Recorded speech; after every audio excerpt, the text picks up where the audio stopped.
Salve, torcedor corintiano, torcedora corintiana, amigos, torcedores de outros clubes, sejam todos bem-vindos ao canal Tu És Orgulho. Espero que todos vocês estejam bem.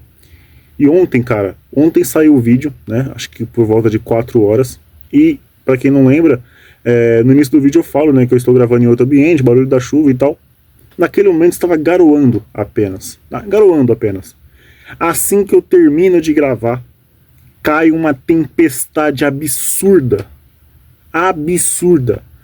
Papo de energia cair, bueiro da rua encher, a rua ficar alagada, uma loucura, e eu preocupado com uma garoa atrapalhar o vídeo. Depois que eu desliguei a câmera, o mundo veio abaixo. Aqui onde eu moro, imagino que os amigos de São Paulo aí também presenciaram essa tempestade aqui na capital. Absurdo, tá? A tempestade que deu, e eu preocupado com o barulho de garoa. Caiu um dilúvio depois que eu terminei de gravar. Eu tava editando o vídeo para postar, caiu o mundo aqui em São Paulo, tá? Vamos lá, ontem a gente falou um pouquinho sobre as insistências do Dorival Júnior, né? A gente falou um pouquinho sobre o Maicon, a insistência do André Ramalho, algumas insistências que tá prejudicando ainda mais um trabalho que já é meio acidentado por conta das lesões. O Dorival está piorando um pouco o que já está ruim com as suas insistências em alguns jogadores que não têm a mínima condição de vestir a camisa do Corinthians, tá? Hoje vamos fazer um vídeo mais amplo de notícias, tá? Um montoado de notícias de hoje, tá? Eu vou tentar, não é uma promessa, não é algo confirmado, eu vou tentar trazer vídeos quase todos os dias aqui no canal Tu És Orgulho, tá? Até nos dias que terá live, eu vou tentar trazer um vídeo mais cedo, tá? Vou tentar trazer um vídeo mais cedo para preparar também para a live que acontecerá à noite daquele dia, tá bom? Vamos lá, terça-feira eu achei que não ia ter nada, mas tem bastante coisa, tá bom? Eu vou estar olhando aqui a minha colinha, tá, que eu fiz nos meus bloquinhos de notas aqui, tá? E queria saber de vocês sabiam que os atacantes do Corinthians, com exceção do Guinegão, não fazem gols desde o dia 30 de julho? Desde o dia 30 de julho. A matéria foi feita pelo GE, tá? E depois eu apurei e bateu tudo certinho, tá? Eu vou estar lendo a matéria aqui, tá? Com exceção de Guinegão, o ataque do Corinthians vive uma seca de gols. Nenhum outro atacante corintiano marcou desde 30 de julho, quando Memphis Depay anotou na vitória de 1-0 sobre o Palmeiras pela ida nas oitavas de final da Copa do Brasil, que foi aquele gol que decretou a nossa vantagem para o jogo da volta no Allianz Parque, né? O primeiro gol do Memphis em clássico, né? Que a Neoquímica Arena veio abaixo com aquele gol, tá? De lá para cá, só meias, laterais, zagueiros e Guinegão, que passou a ser utilizado por causa dos desfalques, fizeram gols nas 10 partidas disputadas pelo Corinthians. O jovem da base, aliás, marcou 4 vezes nesse período. Então, eu tenho até aqui a tabela que o GE também postou, tá? O último gol do Depay foi dia 30 de julho, como a gente falou, então ele tá 53 dias sem fazer gol e 5 jogos sem marcar. Claro que teve a lesão também, tá? O Thales Mágico, o último gol dele foi contra o Ceará, aquele gol que ele fez força para perder. Ele não faz o gol desde dia 16 de julho, então são 67 dias sem marcar gols, 10 jogos. Kaique é da base, não tem nenhum gol pelo profissional, tá? Tá aqui só por a base de atacantes, ele não tem nenhum gol como profissional ainda, tá? Yuri Alberto, o artilheiro do Corinthians no ano, tá? Ele não faz um gol desde o dia 21 de maio, tá? Que foi o gol contra o Santos, tá? Então ele tá aí há 124 jogos, 124 dias sem marcar gols a 9 jogos. Claro que teve um período de lesão, período de pós-cirurgia também, que aumentou a quantidade desses dias aqui, tá bom? Então o Yuri Alberto não faz gol. Eu estava de férias, eu estava empregado ainda no meu antigo trabalho, eu estava de férias e o Yuri Alberto fez o último gol dele pelo Corinthians nesse ano, tá? E o Romero, que não faz um gol desde o dia 24 de abril, há 151 dias a 21 jogos. Eu não me lembro qual foi esse jogo, tá? Eu tenho uma vasta memória que pode ter sido o jogo contra o Mirassol, mas no Paulista, mas eu acho que não, acho que ele fez um gol depois pelo brasileiro. Eu acho, tá? Não tenho certeza.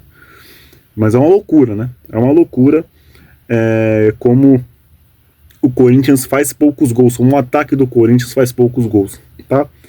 E o Yuri Alberto, que é o artilheiro do Corinthians na temporada, o último gol dele foi contra o Novo Horizontino, tá? E não foi nem contra o Santos, foi contra o Novo Horizontino, o último gol do Yuri Alberto. Se eu não me engano, contra o Santos, eu nem sei se o Yuri Alberto fez o gol, eu deduzi aqui que foi o gol do Yuri, tá? Que teve um gol do Yuri e foi anulado, né? Que ele fez um gol de cobertura e foi anulado. Mas, pra ter uma ideia, ele não faz um gol desde o jogo contra o Novo Horizontino, jogo de volta, tá? E o jogo da ida, naquele jogo, quem fez o gol foi o Hector Hernandes. Então, tá escasso, né? Escasso de gols o nosso ataque, tá? Algumas coisas temos que pontuar para isso estar acontecendo. Claro que os desfalques é a principal causa dessa ausência de gols, porque você tem um trio que ano passado se procurou muito e se entrosou muito rápido e que deu muito certo e que saíram muitos gols com aquele trio, né? Então você tinha gols do Yuri Alberto com assistência do Memphis e do Garro, gols do Memphis com assistência do Yuri, gols do Memphis com assistência do Garro, gols do Garro com assistências dos seus atacantes, do Yuri, do Memphis, um pivô, uma pisada, né? Uma jogada trabalhada. Então os três juntando ali naquela reta final, depois da vitória contra o Palmeiras, até antes contra o Atlético Paranaense, se procuraram muito e fizeram bastante gols, né? E esse ano a gente tivemos poucas vezes esse trio em campo. O quarteto, se a gente quiser colocar o Carrilho nessa também, a gente tivemos poucas vezes o trio, o quarteto juntos. E isso afeta, porque os que entram abaixam o nível, né? A qualidade técnica diminui, a qualidade técnica que está elevada, ela decai muita coisa, e não é decair um degrau, decai 5, 6 degraus facilmente, tá? Degraus. Aliás, vocês falam degraus ou degraus? Meio loucura, né? Pra mim, o que na hora sair, saiu. Mas então abaixa muito o nível, né? O Romero não corresponde mais, não está correspondendo, o Thales Magno não está correspondendo há muito tempo, o Vitinho, que chegou agora, ainda não conseguiu fazer o gol, não conseguiu ter chances claras para fazer gols, é verdade. O Kaique é um menino da base, é um menino que a gente tem que cobrar, mas a gente tem que ter um pouco também de cuidado. O Hector Hernandes encostado, não é nem relacionado, o Pedro Raul vazou, então a gente tem essas limitações de gols por conta dos desfalques. O meio campo acidentado, agora você não tem o Garro, você não tem mais o Coronado, que foi embora, o Carrilho fora da temporada, provavelmente que eu falo porque saiu notícia que ele pode voltar, mas a notícia principal é que ele está fora da temporada. Então você tem alguns volantes que não são criativos, ou que tem qualidade técnica, mas não tem a confiança para armar um jogo, como é o caso do Bruno Bidon, né? Então a gente sente falta disso também. Então por isso que os gols não estão saindo. E alguns jogadores em péssima fase, né? Então a bola cai no pé do Thales Magno dentro da área, ele dá 2 passos, perde a bola, pisa acima dela, cai, sai rolando, se machuca, né? Ou o Romero vai dominar a bola, chuta a bola na lua, como foi o caso contra o Fortaleza, a gente pode colocar como exemplo, né? Que ele estava na pequena área e chuta a bola fora da Neoquímica Arena. Então o Memphis, que as lesões corriqueiras que vem acontecendo com o Memphis, que não aconteceu no ano passado, aconteceram esse ano. O Garro, que é o cara que mais arma jogadas, agora está 2 meses fora. O Yuri voltando de lesão, voltando da cirurgia, ainda não conseguindo voltar ao seu nível técnico. Como eu falei, está naquela fase de irritar bastante, né? Então é complicado. Os desfalques, sim, são um problema. E o outro problema é que o time está passando por uma deficiência técnica absurda. É um time que em alguns jogos consegue se procurar, consegue trocar passes, e outros jogos, a maioria dos jogos, o time não consegue se achar em campo. É um time que faz gols de bola parada, e é do jogo, mas parece que é o único repertório que o Corinthians tem. O Corinthians não tem infiltrações, o Corinthians não tem triangulações, o Corinthians não tem... Parece que o time não é entrosado. time não tem jogadas ensaiadas. O time parece que o único repertório é bola aérea no Gustavo Henrique, é bola aérea no Ramalho, é bola aérea nos seus defensores, uma falta, é um lançamento longo toda hora, né? Falta isso. Claro que os desfalques, como eu falei, pesam, mas eu acho que também a deficiência técnica de alguns jogadores e também falta de repertório do nosso treinador afeta a questão da falta de gols. Mudando de assunto agora, saindo da falta de gols, vamos falar sobre o Felipe Longo, goleiro reserva do Corinthians hoje, tá? Reserva imediato do Hugo Souza, tá? Vou estar dando uma matéria aqui também feita pelo GE, tá?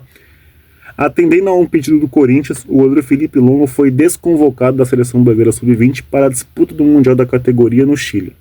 O Corinthians não quis abrir mão do jovem jogador de 20 anos, que é reserva imediato de Hugo Souza, tá?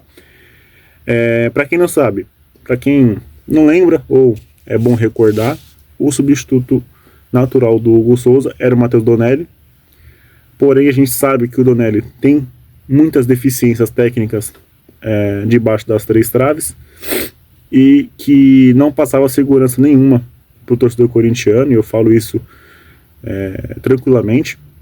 Eu sei que é um menino da base, é um menino que foi capitão da seleção brasileira muito cedo, é um menino que sempre foi convocado nas suas categorias, é um menino que cresceu no Corinthians, é um menino corintiano, é um menino que tem história dentro do clube, mas é um menino que nunca passou confiança pro torcedor corintiano. E quando a gente vence o Paulista contra o Palmeiras, o Hugo joga lesionado aquele jogo, e depois o Hugo fica um tempo parado, né? Então a estreia do brasileiro é sem o Donelli, e a sequência até o jogo contra até o jogo contra o Sport, quem jogou foi o Matheus Donelli.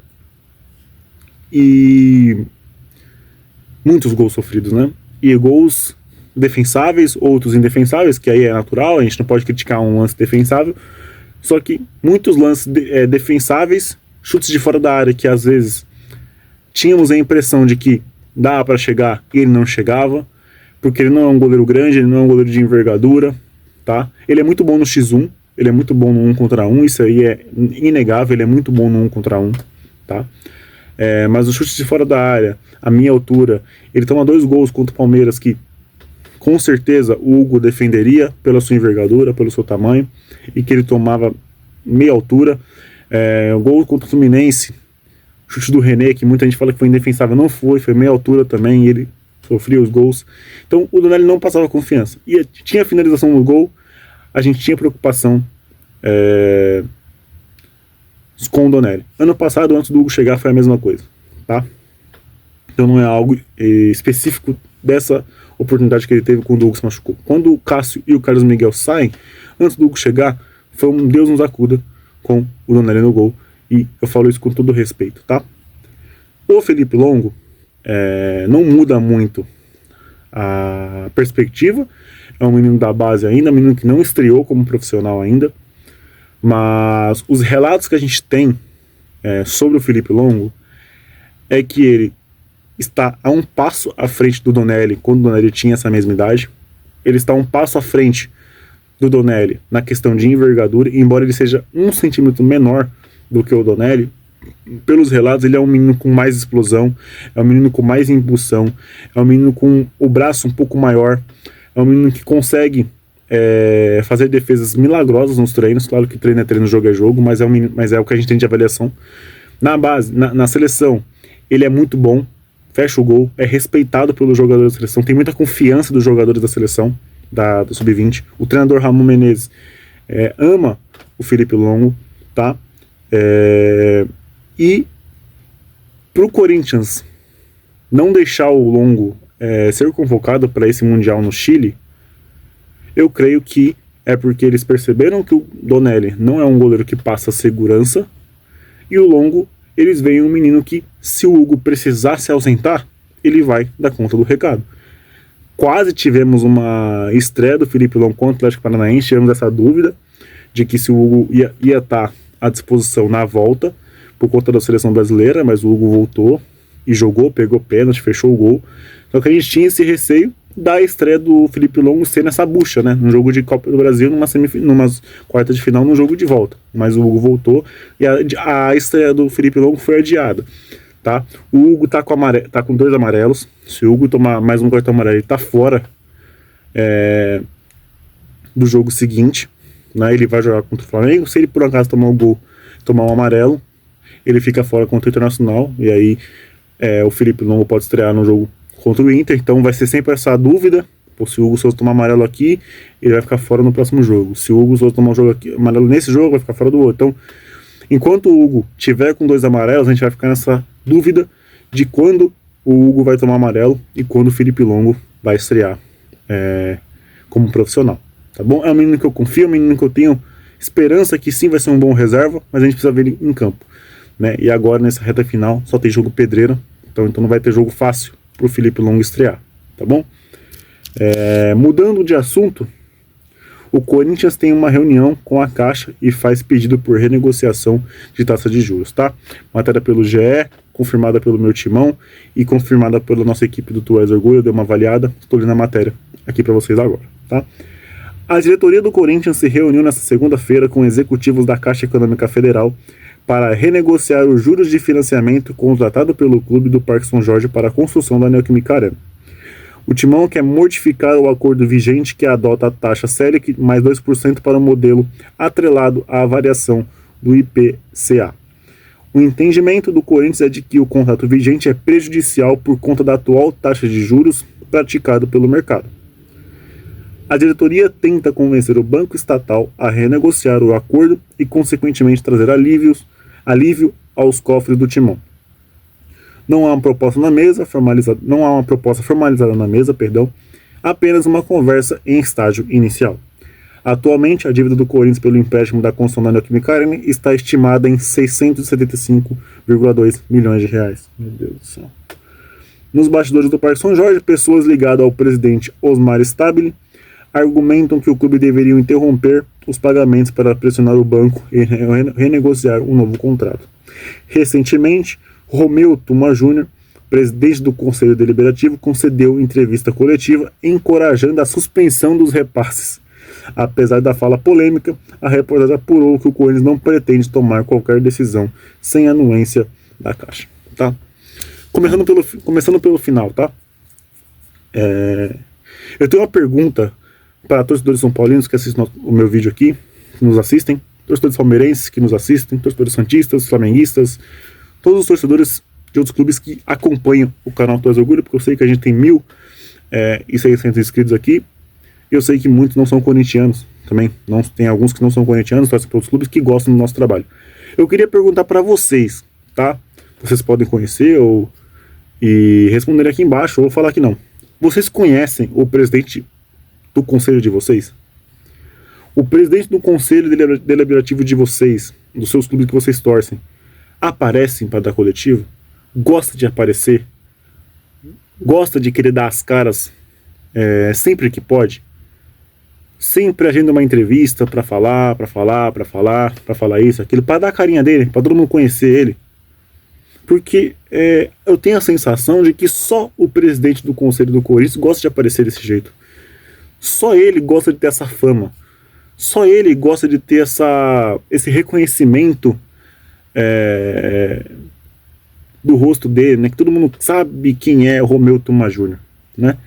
E claro, né, todas as entrevistas coletivas dele são coletivas que a gente não consegue extrair nada de confiança na fala dele, né? Em nenhum momento, em nenhuma coletiva, em nenhuma fala do Romeu Tuma Júnior eu consigo confiar, tá? E é um direito que eu tenho. Eu não consigo confiar, eu não consigo acreditar, eu não consigo ter credibilidade, ver credibilidade na fala do senhor Romeu Tuma Júnior, tá? Da mesma maneira que eu não vejo credibilidade nenhuma no Pantaleão, que agora é o presidente da ética, tá? Eu não vejo nenhuma seriedade, eu não vejo nenhuma credibilidade, eu não sinto confiança nenhuma nas falas deles. Para mim, o Romeu Tuma Júnior, e olha que eu sou um dos caras que mais desci o cacete no Augusto Melo nesse ano, mas eu vejo uma boa vontade para um lado e vejo uma má vontade para outro lado, uma forçação como posso dizer, uma empolgação maior para um lado do que para o outro, tá? A questão do André Sanches e do Duílio, eu não vou entrar politicamente porque eu não sei, eu não tenho esse caguete para falar sobre, tá? Mas a questão dos cartões corporativos, a gente vê uma mansidão nas falas, a gente vê uma tranquilidade em suas falas, Romeu Tomás, a gente vê uma tranquilidade nas falas dele, que a gente fica assim, caramba, ele parece ser um cara pacífico, né? Ele deve ser pro outro lado também. Aí quando a gente vê ele falando do Augusto Melo, quando a gente fala do Augusto Melo, a gente vê ele falando, ele aumenta o tom, ele fala mais ríspido, ele fala mais grosso, ele fala mais com entonação maior, ele quase soca a mesa, bate na mesa e enche a boca para falar, né? E eu acho engraçado isso. Por que ele é manso com um lado e tão ríspido com o outro lado? Porque ele não é ríspido com os dois lados. Se os dois lados prejudicaram o clube, se os dois lados, historicamente, sempre machucaram o clube. Uma chapa em 16 anos machucando o clube, enfiando a faca no clube, tirando o sangue do clube, sugando o clube até a última gota de sangue do clube, a última gota de qualquer de vigor, de esperança, sugando. E é o outro lado que em 1 ano e 4 meses conseguiu aumentar e mais a dívida. O que a gente está observando hoje é por conta do senhor Augusto Melo. É por conta do senhor Augusto Melo. Então ele conseguiu ainda piorar o que já estava ruim. Então, eu queria entender por que o senhor Romeu Tomás Júnior só é ríspido com um lado. Ele tem que ser com os dois lados. Porque os dois lados machucaram o clube. Os dois lados feriram o clube. Os dois lados se uniram para apoiar o Roque Cittadini. Os dois lados que ferraram o clube, que machucaram o clube, que feriram o clube, que deixaram o clube na UTI, se uniram pro Roque Cittadini ganhar. Um cara despreparado, um cara completamente despreparado, um cara que vive no século passado. Um cara que vive no século passado. Um cara que na sua primeira entrevista como candidato falou que ia mandar o Fabrício Soldado embora. E que falou que não ia ter mais ingresso impresso, ia ser ingresso pela internet. Um cara completamente despreparado. E esses dois lados que machucaram o clube se uniram para apoiar esse cidadão. E eu não estou falando de etarismo, não é nada de etarismo. É um cara que vive no século passado. E ele queria ser presidente do clube, e esses dois lados se uniram para apoiar esse cara. Então, senhor Romeu Tomás Júnior, com todo o respeito pela sua pessoa, porque pelo seu lado profissional eu não tenho respeito nenhum, eu não sou obrigado a ter respeito pelo seu lado profissional. Eu não sou obrigado a ter respeito pelo seu lado profissional. Eu queria entender. É uma pergunta e o senhor responde se você quiser. Por que você é manso com um lado e você é ríspido com o outro lado em suas falas? Simples assim. Nas suas falas, se suas atitudes são iguais para todo lado, beleza, você fala que sim, né? Você fala que a sua única ligação com a Renovação e Transparência é as iniciais do seu nome, Romeu Tomás Júnior, RT, não é? Você falou isso, mas eu queria entender por que em suas falas tem mansidão para um lado, o lado da Renovação e Transparência, o lado do William Monteiro Alves e de André Sanches, e do lado do Augusto Melo, que também ferrou com o clube, e você fala com entonação maior. Simples assim, eu quero saber por que de um lado você é ríspido, do outro lado você é manso. É a única pergunta que eu tenho para fazer. Uma pergunta com respeito à sua pessoa, não ao seu lado profissional. Eu só quero entender esse motivo, tá? Vamos lá. Falando agora sobre essa reunião, como falamos, não tem nada, não é uma proposta, o Corinthians vai conversar, vai tentar, sei lá, internamente talvez tenha alguma proposta que eles pretendam fazer de inicial, mas não saiu nada.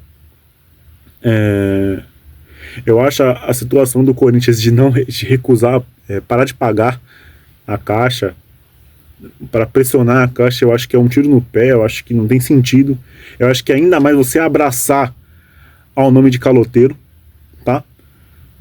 Então eu espero que essa reunião seja uma reunião ok, pelo bem do clube, pelo bem dos dois lados, e que um dia o Corinthians possa pagar essa dívida que só vem aumentando, porque as pessoas que estão dentro do clube não pensam no clube, pensam apenas nelas mesmas, tá? Maicon, vamos falar do Maicon? Vamos falar do Maicon. Vamos lá, vamos falar sobre o último assunto, tá? O último assunto sobre o Corinthians, assim, depois eu vou falar um pouquinho sobre o Corinthians do futsal e vou encerrar o vídeo de hoje, tá bom? Com o contrato de empréstimo perto do fim, o volante Maicon diz estar disposto a conversar sobre a renovação com o Corinthians, mas ressaltou que em algum momento irá embora do clube. Abre aspas para Maicon. No momento certo, se for da vontade do clube, a gente vai conversar. Jamais eu vou fechar as portas. Se eles acharem que eu tenho interesse em mais uma vez conversar, vou estar disposto. Mas também sei que, em algum momento, eu vou ter que ir embora. E deixo para a diretoria decidir esse momento. Se quiser conversar, eu vou estar aberto. Mas se não, eu tenho que me preparar. Porque eu sei que em algum momento eu vou embora e fico feliz pela história que construí e estou construindo. Fecha aspas, tá? Vamos lá. O Maicon chega em 2022 e tem 4 renovações de empréstimo desde lá, tá? Volto a repetir. O Maicon, desde que ele voltou, ele tem um jogo bom pelo Corinthians, tá? Bom, que a gente pode falar que é bom, tá? Os jogos ok eu não tô levando em consideração, mas jogo bom é um só, tá? Que foi esse contra o Boca Juniors. Depois o Maicon não fez absolutamente nada, a não ser as lesões, que não é culpa dele, e o desempenho pífio, péssimo, monótono, pragmático, fraquíssimo, sem nada de diferente e, claro, sempre estando acima do peso, tá? Isso aí visivelmente na transmissão, tá, Maicon? Então não fica chateado com a gente, tá? O Maicon é um jogador que eu falei ontem que não agrega em nada, é um jogador que, ele estando no elenco ou não estando, não significa nada para o campo e bola, mas financeiramente afeta. Então eu prefiro que um jogador desse não esteja no clube, tá? Mesmo ele estando e não faz diferença nenhuma, não agrega em nada, eu prefiro não ter ele, porque pelo menos você abre espaço para outros jogadores, tá? Então, Maicon, falando por mim, tá? Para mim você já tem ido embora faz tempo. Para mim você já teria pegado essas coisinhas e vazado para Ucrânia novamente, tá? Ou para outro clube. Quando o Flamengo veio atrás de você naquela época, você recusou, que você aparentemente estava voltando ao seu futebol, coisa que nunca saiu do papel, eu já falava, manda o Maicon pro Flamengo, dane-se, que ele vá para lá. Era um peso morto a menos no clube, tá? Como profissional era um peso a menos. Então, Maicon, você falou que está muito feliz com a história que você está construindo no clube. Eu queria entender que história você está construindo no clube. Eu queria entender o que você agrega para o clube, tá? E é isso, para mim, fazia tempo. Acho que você não tinha nem que ter renovado em 2022. Terminou o ano, pum, acabou o contrato. Vai para um grana, rompeu o contrato de empréstimo, não sei quanto tempo tinha, era para ter ido embora, beleza?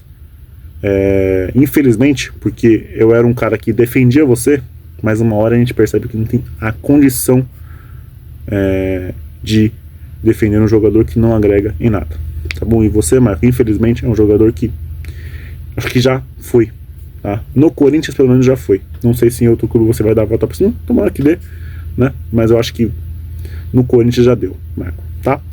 É isso. Saindo do campo e bola, saindo do futebol, indo pro último assunto, mas aí é outra parada, tá? O Corinthians do futsal entra em campo na noite da terça-feira pelo Campeonato Paulista de Futsal, tá? O Timão enfrenta a equipe do AABB, não sei se é pronúncia assim, tá? No ginásio A, às 7 horas, pela última rodada do torneio estadual.